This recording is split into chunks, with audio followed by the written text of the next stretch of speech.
Assalamualaikum warahmatullahi wabarakatuh, teman-teman semua. Eh, Video ini video praktikum ke-9 ya, membahas tentang root, controller, dan juga view. Nah, setelah kemarin eh, kita bermain-main dengan folder root dan view, kita menampilkan atau mengembalikan tampilan file view yang ada dalam folder view melalui folder root. Sekarang kita mencoba menampilkan file yang ada dalam folder view melalui folder controller, baru melalui folder root. Jadi urutannya gini. Jadi urutannya kita coba buka Notepad.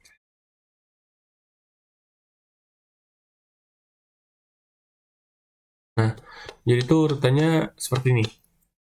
Root, controller. Nah, di dalam controller kita bikin yang namanya, maksudnya ini kelas ya. Di dalam kelas controller, ya, jadi dalam controller itu ada kelas. Nah, dalam kelas controller itu ada yang namanya sebuah function atau property. Nah, dalam controller kita bikin misal function index. Terus di dalam function index kita return view, return folder view, atau return tampilan dari si folder view. Misalnya kita mau tampilkan formnya nanti ya, gitu. Nanti setelah dari controller, baru kita arahkan ke folder view. Nah, kayak gini. Baru nanti dari view ini kita kembalikan ke web browser si user.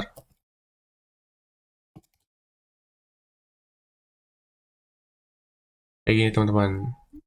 Jadi ketika si user membuka web browsernya,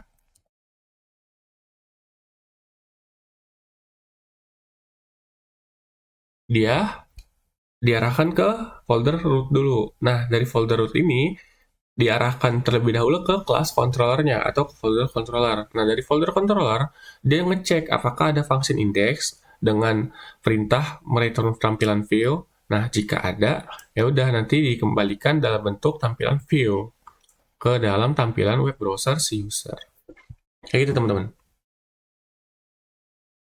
Sekarang, silakan teman-teman buka VS Code-nya, lalu buka file atau folder project praktikum yang kemarin ya. Kemarin kalau nggak salah ada di C, SAM, htdocs, Prakweb 2, Laravel. Nah, untuk praktikum SC1 itu kalau nggak salah Allshop ya. E-commerce, e-commerce. E-commerce ya, bukan Allshop.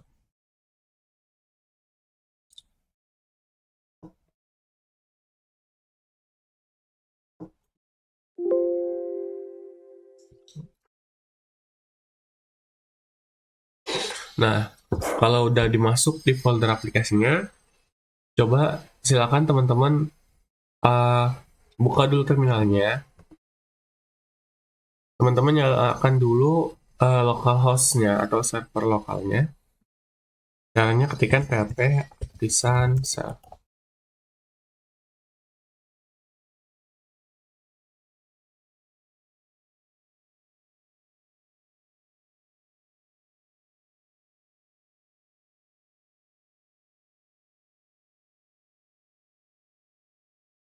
Udah lama ya teman-teman ya, harap ditunggu.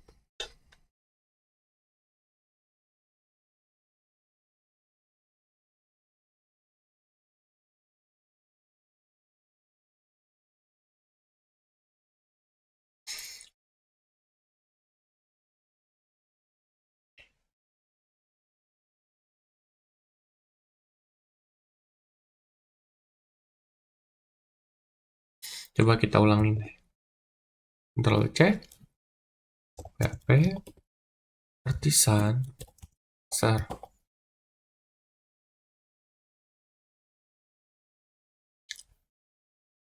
Nah, ini muncul ya. Coba kita follow link, kita lihat di sini. Apakah berhasil mengakses Laravelnya? Oke, di sini berhasil ya. Di sini masih ada namanya Sinurza, hasil praktikum sebelumnya, title-nya praktikum ke-8. Nah, sekarang kita praktikum ke-9, teman-teman. Coba kita akses dulu root yang kemarin kita buat di web.php.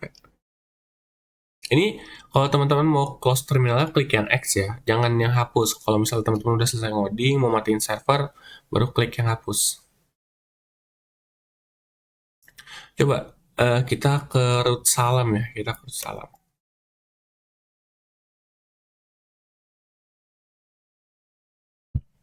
Oke, udah berhasil ke root salam.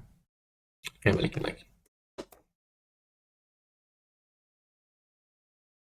Oke, di praktikum ke-9 ini kita akan coba buat yang namanya from input dan juga hasilnya gitu.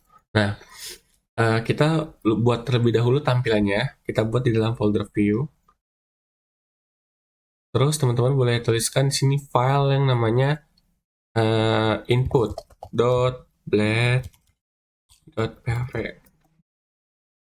Nah, di dalam file input.blade.php ini kita tuliskan file atau elemen HTML berupa form. Tapi sebelum itu kita buat dulu kerangka HTML-nya. Silakan teman-teman buka Get Bootstrap.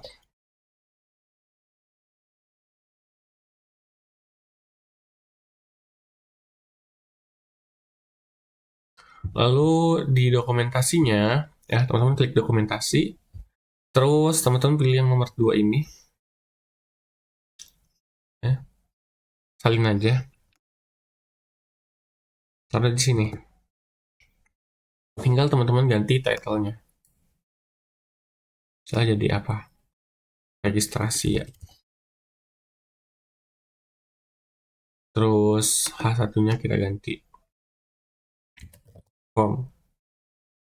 Terus kita kasih div class di sini. Kelas container. Div-nya kita taruh di bawah. Terus untuk formnya kita kasih CSS inline.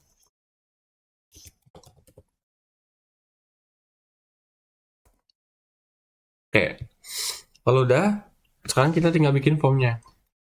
Formnya simple, kita bikin di form Bootstrap Builder ya.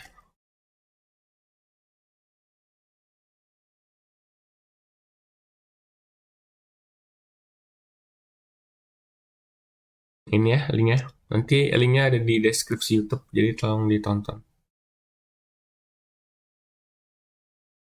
Oke. Yang pertama ini kita tambahkan text field satu lagi. Yang kedua kita tambahkan option mana? Radio button aja deh.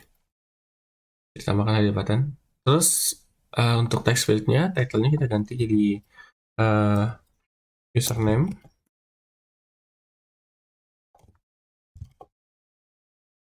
Unique ID dan unique name-nya harus sama ya teman-teman. Dan jangan ada huruf kapital.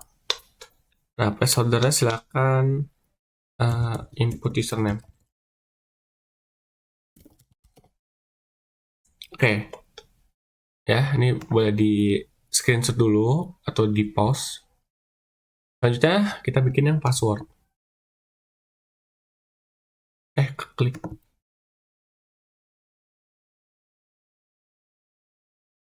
password. Untuk unique ID dan unique name-nya tuliskan password. Huruf kecil ya.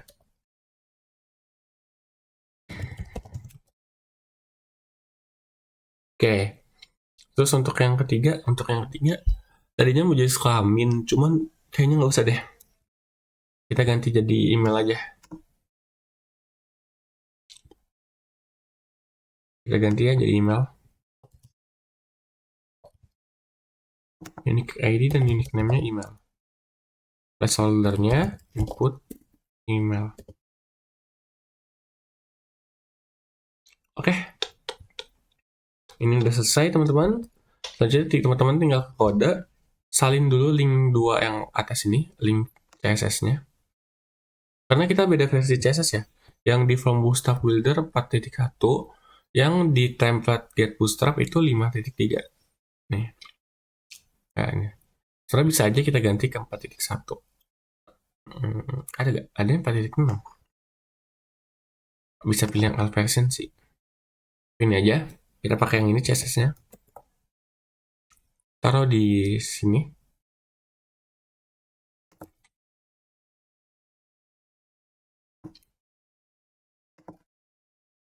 Ya, taruhnya di sini ya. Lalu udah, kita tinggal salin codingan formnya. Dari tag form ini, tag pembuka form sampai tag penutup form ya. Salin sampai bawah. Nah, taruhnya di mana? Taruhnya di bawah judul H1. Di atas tag penutup div. Oke. Nah, kalau udah, teman-teman di elemen formnya tambahkan atribut action. Nah, actionnya diamin dulu yang diisi. Terus metodenya teman-teman pakai yang post. Nah, kenapa metodenya pakai yang post? Karena kita mengirimkan data sensitif. Nah, data sensitifnya itu apa? Data sensitifnya itu berupa password gitu. Ya. Kenapa harus pakai post? Ya, karena password itu tidak boleh dilihat oleh orang lain gitu. Kalau misalnya kita pakai metode get, ketika kita klik button submit-nya, ya, ketika kita klik button submit, nanti data yang kita inputkan akan tampil di URL sini. Gitu.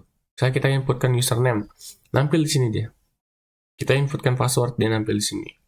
Ya. Kalau misalnya pakai post, ketika kita klik button submit, data yang kita inputkan tidak akan tampil di URL browser. Kayak gitu teman-teman. Oke. Terus di atas form, di atas elemen form, oh, di bawah elemen form, silakan teman-teman tambahkan metode build template, itu CSRF field. Nah, CSRF field ini untuk apa? CSRF field ini untuk membuatkan token pribadi yang ketika teman-teman mengklik button submit, ya, ketika teman-teman klik button submit, data yang teman-teman inputkan itu akan otomatis dibuatkan token oleh si Laravel dengan kita menambahkan metode CSRF field. Nah, metode CSRF filter ini juga berfungsi atau berguna untuk melindungi data teman-teman dari serangan pembajak atau hacker ya. Nah, teman-teman bisa cari nih singkatan dari CSRF.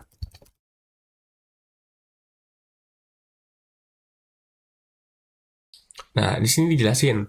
CSRF atau Cross-Site Request Forgery merupakan sebuah serangan eksploitasi web yang membuat pengguna tanpa sadar mengirim sebuah permintaan atau request ke web melalui website yang sedang digunakan di saat itu. Jadi, singkatnya CSRF itu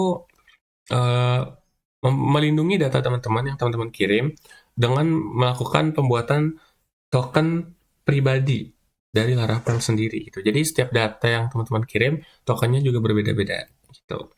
Jadi kalau teman-teman mau bikin form atau bikin aplikasi bersifatnya mengirim data, tambahkan metode CSRF. Oke. Tampilan formnya udah selesai. Ya, tampilan untuk menginput datanya udah selesai. Berarti kita butuh apa? Kita butuh file atau view untuk menampilkan data, menampilkan inputan. Nah, kita bikin di sini file baru atau view baru dengan nama output.blade.pp. Oke, kerangkanya masih sama. Kerangkanya kita ambil dari template Git Bootstrap. Cuman bedanya, title kita ganti jadi output misalnya. Output from. Terus judulnya juga kita ganti. Judulnya hasil registrasi atau output registrasi.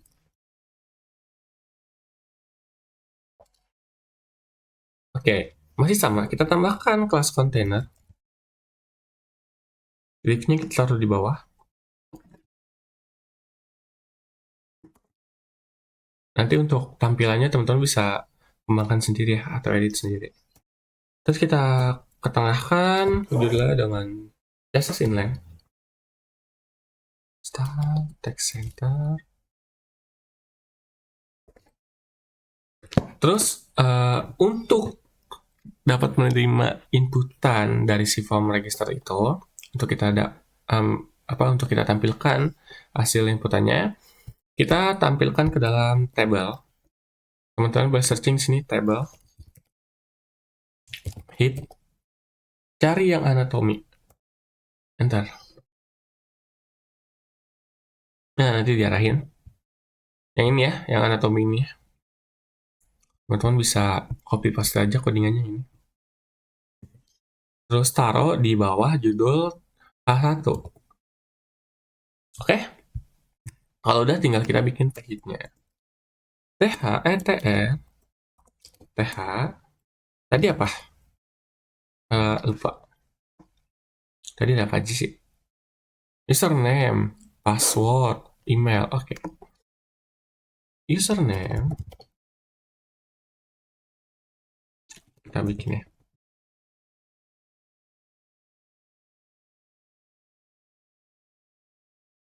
Password.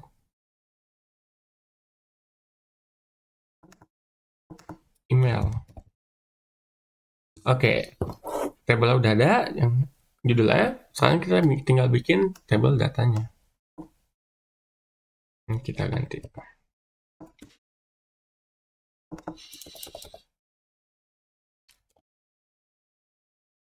Oke. Untuk ini kita hapus dulu. Nanti baru kita gunakan kode blade template untuk mengambil data yang dikirimkan dari controller ya. Oke, udah selesai.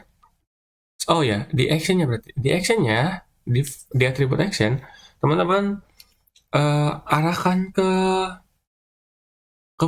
ke file output, ke view output ya. URL output. Kayak gini teman-teman ya. Zip. Kalau udah sekarang kita ke controller, ke root, ke file web.php. Wah, banyak banget. Coba teman-teman bikin root baru, kita salin aja ya. Coba teman-teman akses terlebih dahulu view inputnya ya, view formnya kita coba akses dulu. Input. Coba ya kita akses ya. Di sini berarti kita ketikkan input. Nah, udah muncul nih teman-teman. Kalau output,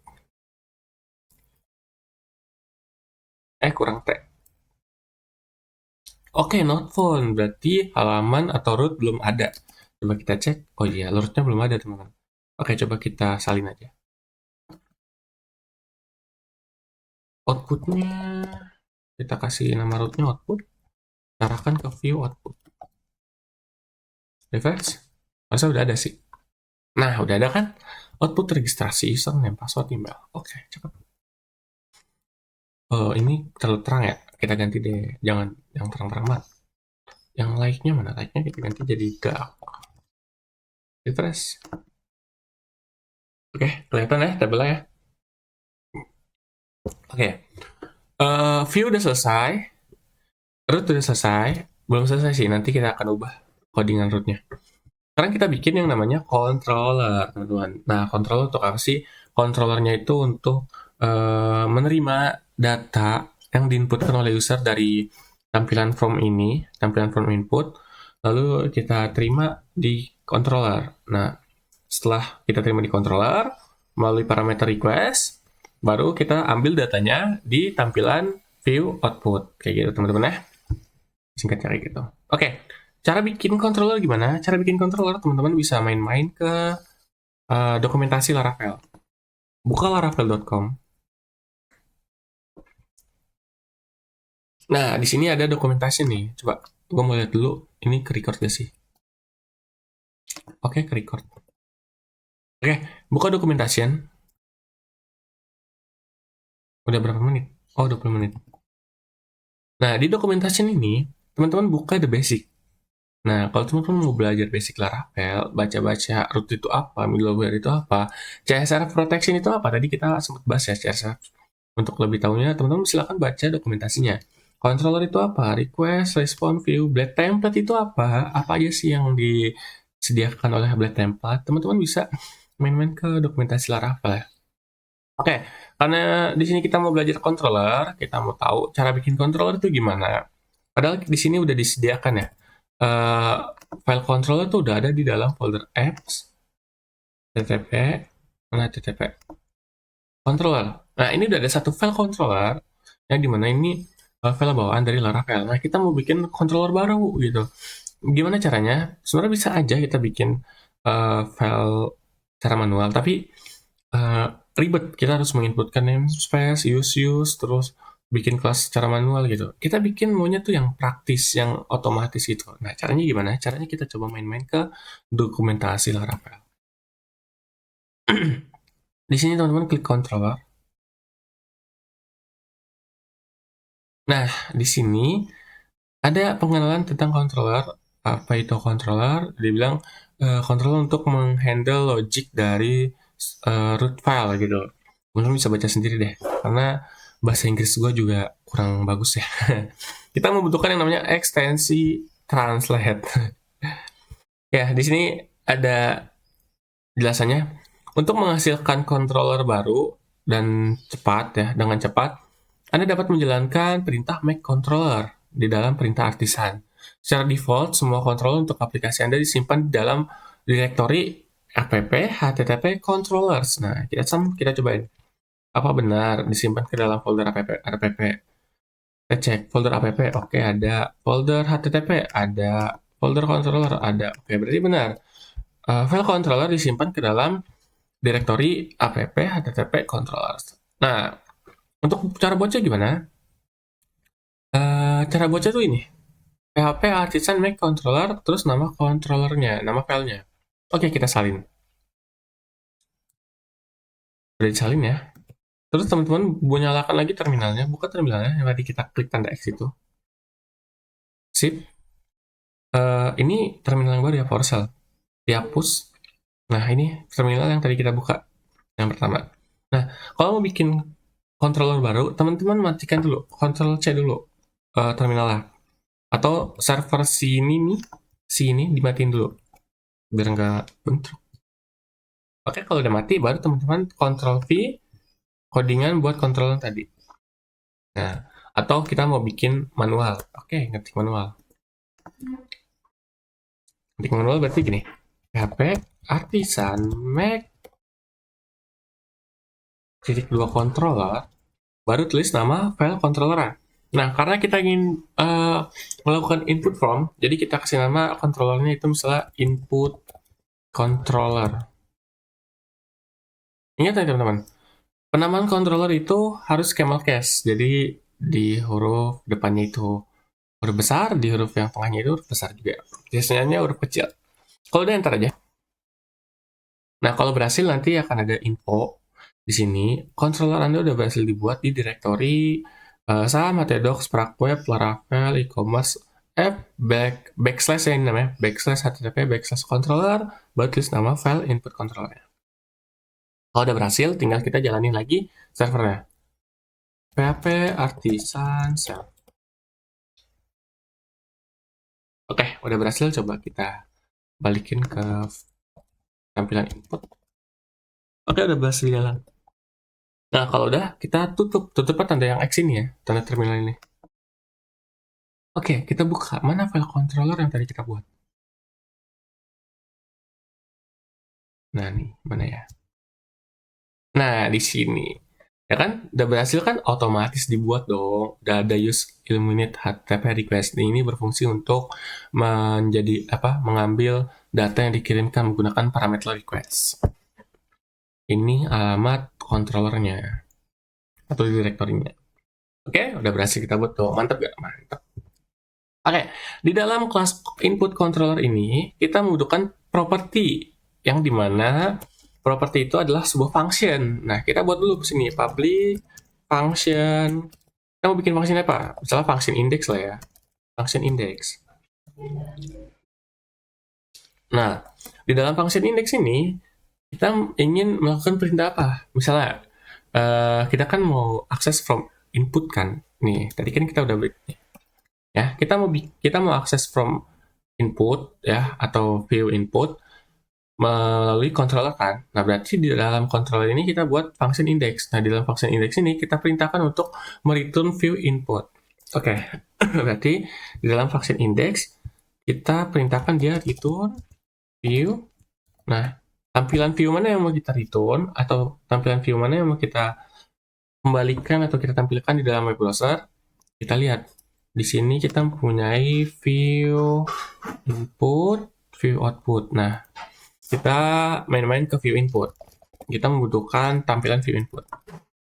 Di koma, jangan lupa. Oke. Kalau udah kita buat function index dengan mengembalikan tampilan view input, sekarang kita balik ke controller. Nah, di controller ini cara akses view inputnya udah nggak kayak gini lagi, teman-teman. Udah nggak kayak gini lagi. Udah nggak root, get, nama rootnya, terus functionnya, baru kita tulis perintah return view input. Udah nggak. Kenapa nggak? Ya karena perintah function return view input sudah ada di dalam input controller. Gitu. Jadi kita hapus perintah root yang ini. Hapus. Kita bikin di bawah root get. Kita bikin root baru, caranya root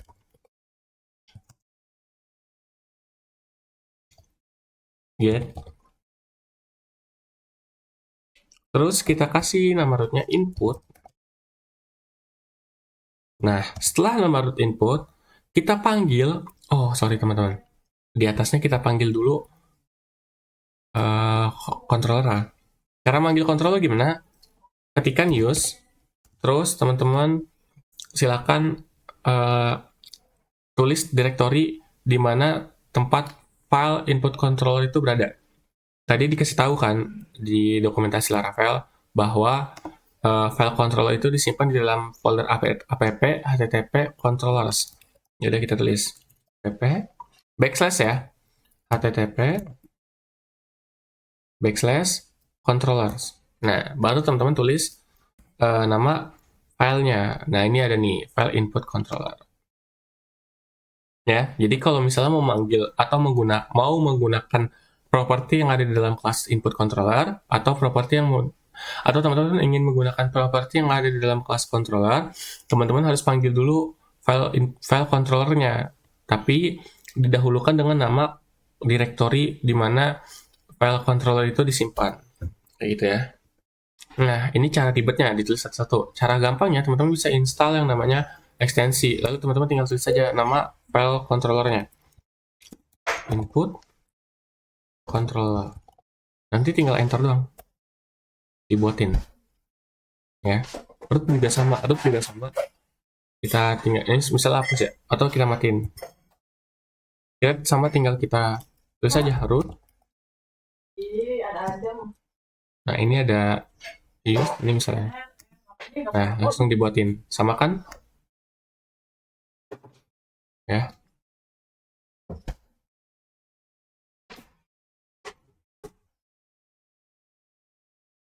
Sama kan? Kalau udah sama, ini dihapus aja, contoh doang.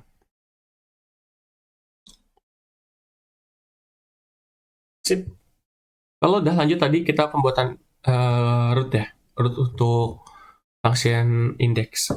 Nah, setelah kita kasih nama root inputnya, terus kita tulis di sini.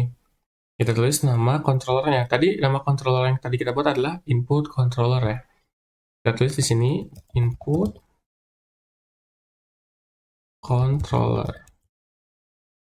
Terus kasih titik 2 kelas. Nah, kalau udah teman-teman panggil kelas controllernya, selanjutnya kita tinggal panggil function yang ada di dalam kelas controller. Nah, karena kita baru buat function index di dalam kelas input controller, ya udah kita tulis saja function index. Jangan lupa titik koma. Oke. Ada yang kurang?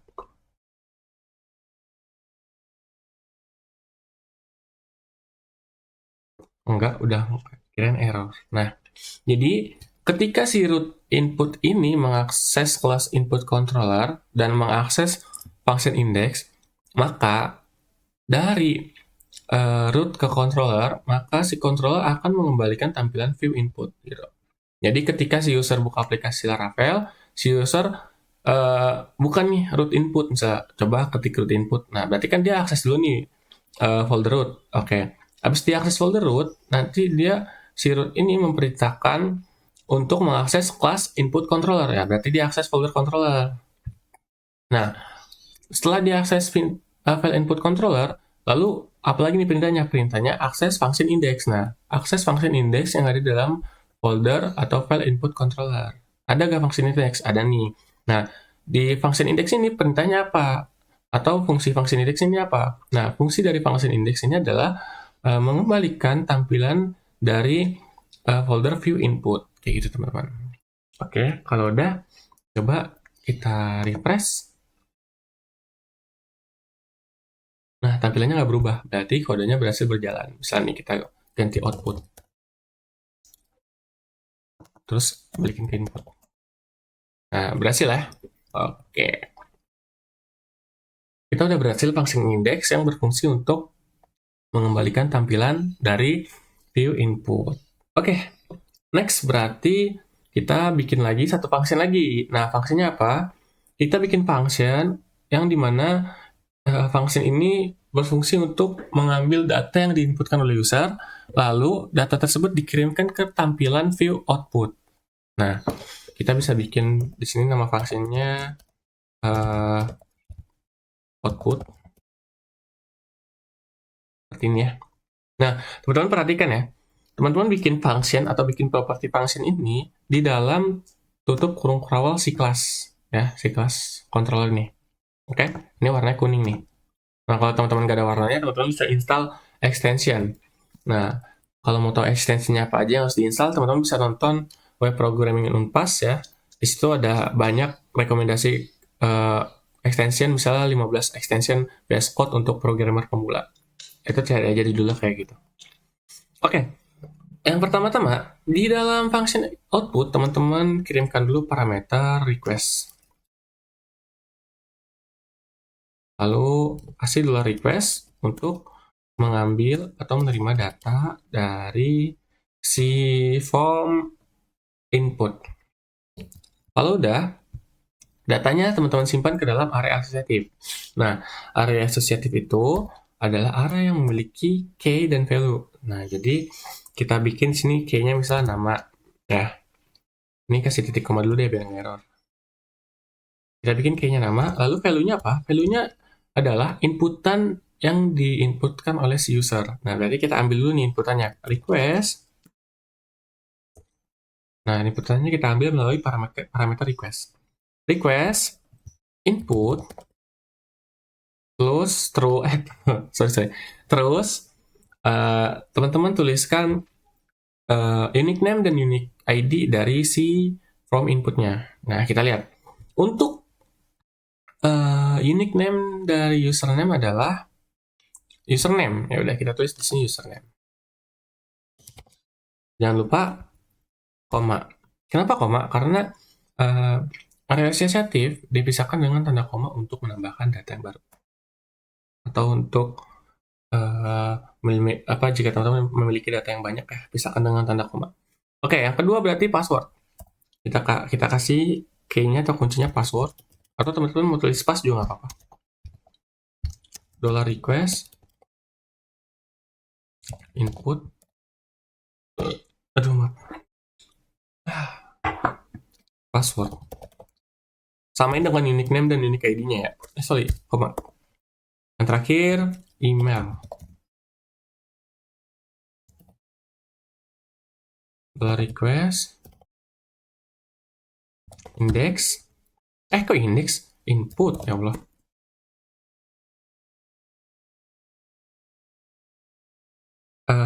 Apa tadi? Email. Oke, kalau udah, Kalau udah, datanya kita kirim ke dalam view output. Caranya gimana? Caranya return view. Ya, kita kembalikan dulu tampilannya ke dalam view output. Terus setelah itu kita kirimkan datanya. Compact ya. Data. Nah, area asosiatif ini dia kan udah menyimpan data yang diinputkan oleh si user. Baru kita simpan ke dalam variabel data. Oke, selesai. Selesai teman-teman. Kayak gini. Baru di tampilan view outputnya, kita ambil data yang dikirimkan dari si controller. Caranya gimana? Caranya, teman-teman bisa ketikkan php echo kayak gini, atau gunakan blade template kayak gini. Ya, jadi nggak perlu ngetik php. Terus, teman-teman tinggal tulis aja di sini $data, sama seperti variabel yang menyimpan data arraynya. Ketikkan aja $data. Ini kan variabelnya $data kan. Nah, terus di sini juga data. Ya udah, ketikkan aja $data. Terus tulis nama key dari area asosiatif yang di sini nama. Nah, berarti di bawahnya juga sama, password, email. Oke, untuk view udah selesai. Sekarang gimana caranya kita mengakses function outputnya? Caranya sama sih teman-teman. Caranya sama dengan root input. Jadi kita hapus yang ini, kita udah nggak butuh ini. Karena kita udah nge-return view di controller. Caranya sama, salin aja. Disalin, cuman perbedaannya dari root get ini kita ganti jadi root post. Kenapa root post? Karena di from input ini kita menggunakan metodenya post gitu ya. Kalau misalnya di sini get baru kita ganti di rootnya di sini get. Gitu. Oke, ini kita arahkan ke output biar nggak bentrok. Kita kasih nama output. Lalu di dalam kelas input controller kita akses function output. Nah, jadi ketika si user klik input, tampilkan form, lalu ketika formnya diklik submit, diarahkan ke output, gitu. Diarahkan ke file view output. Nah, gitu ya. Tapi ketika nanti di URL browser akses output, ya otomatis akses ke output, nanti si root output ini akses function output, yang dimana dia terdapat parameter request untuk menerima data yang dikirimkan dari form input. Lalu datanya diproses di dalam area asosiatif, disimpan ke dalam variabel data, terus dikembalikan ke view output dalam bentuk data. Nah, nanti datanya tinggal kita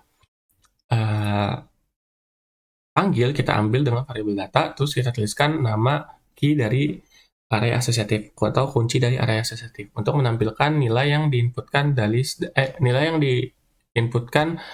si user melalui from input kayak gitu. Refresh dulu. Terus kita coba inputkan ya, misalnya Farhan. Terus passwordnya asal, emailnya misalnya ini. Submit. Nah, maka berhasil nih teman-teman. Dia tampil di label halaman view output. Kayak gitu teman-teman. Ya, kayak gitu. Passwordnya mungkin untuk yang passwordnya kita ganti ya. Tipenya itu jangan teks tapi password.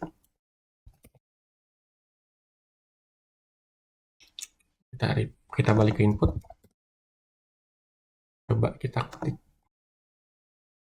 Nah, kan jadi enkripsi, jadi nggak kelihatan gitu, jadi titik-titik kan. Submit. Nah, kelihatan. Tapi di sini kelihatan. Ini cuma untuk admin ceritanya. Nah, data yang kekirim nggak tampil kan di sini gitu. Kalau misalnya pakai get, data yang kekirim tampil di sini gitu. Oke, itu aja teman-teman untuk praktikumnya. Dan untuk tugasnya, untuk tugasnya di sini ada tugas teman-teman. Mana ya? Bentar.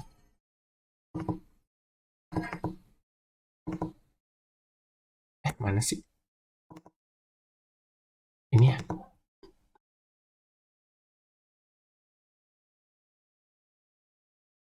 Ya ini. Untuk tugasnya, silakan teman-teman bikin form kayak gini ya. Ada text box, ada radio button gitu kan. Ada select juga, ada text field gitu kan, ada button. Terus hasil inputan ini teman-teman tampilkan hasilnya ke dalam file view yang sama. Jadi di atasnya file form, di bawahnya hasil inputan kayak gitu. Kan kalau tadi kita input di folder di file view input ya kan. Terus hasilnya ada di output ya kan. Nah, sekarang ketika teman-teman klik menambahkan datanya ditampil di bawahnya gitu, tampil di outputnya. Kayak gitu ya teman-teman. Sekian dari gua. Wabillahi taufiq wal hidayah. Wassalamualaikum warahmatullahi wabarakatuh.